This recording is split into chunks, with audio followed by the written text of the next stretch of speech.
You've toured the space, you've mentally placed the register, you've imagined the line out the door on opening day. And thanks to the previous episode in our Whitebox series, you knew exactly what to look for while viewing your options. It's exciting if you've found a space you like and can imagine your business in. But before you sign on the dotted line, remember this. Choosing the right size and location isn't just about square footage or rent. It's about setting yourself up to thrive.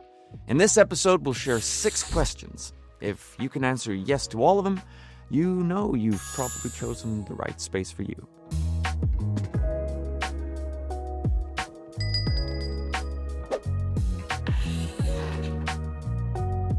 If you're opening a quick serve taco window, you probably don't need 2,000 square feet.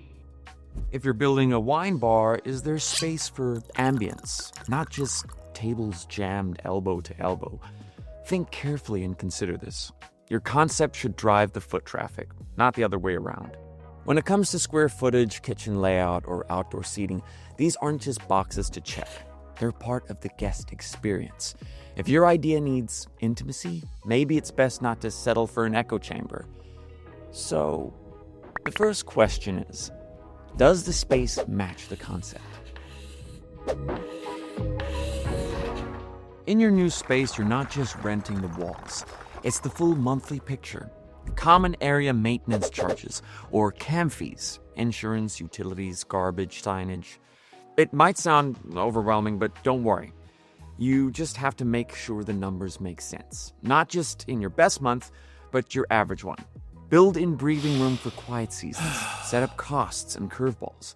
Because financial flexibility is peace of mind and fuel for the long-term momentum. So, here's the next question. Can you afford to operate in the space long-term? And that brings us to the third question. Moving on to the physical space. Does your layout serve your flow? A great layout helps your team move like clockwork. Is the kitchen efficient? Is the customer path intuitive? Can you serve fast without traffic jams or tripping over inventory? You want a layout that makes sense for how you work, not just one you have to work around. When form follows function, everything feels smoother for your staff and your guests. And isn't that just the dream? Look for a space that supports your service style, not just one that makes you adapt your dream to fit someone else's blueprint. If you've been answering yes to the questions so far, it's time to zoom out. Because no matter how well the space matches your concept or how smooth your flow is behind the counter, it won't matter if the right customers never walk through the front door.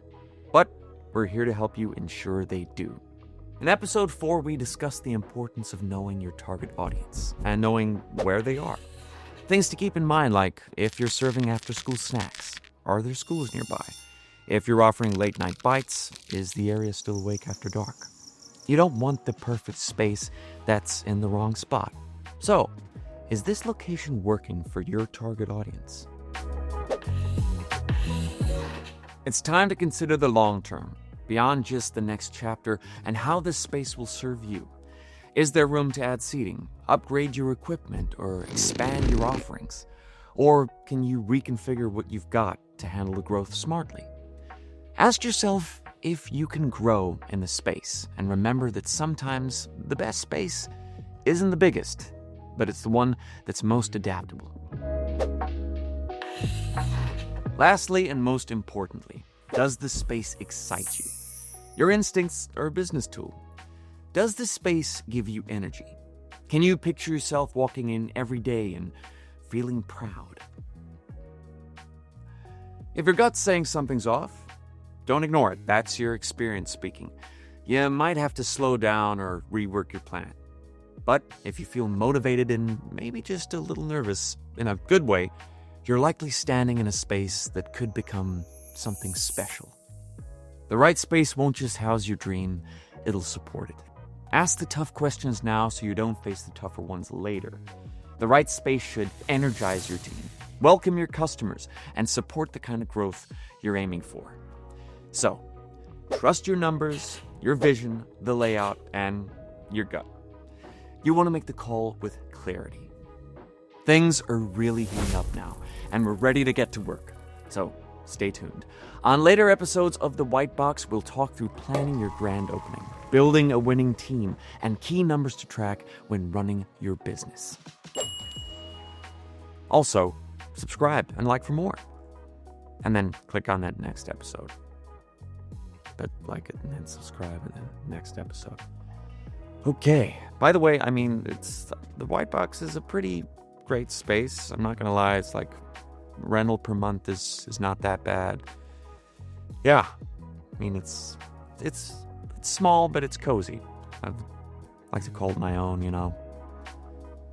Waiting for the interior to come in, but that's, put in the order.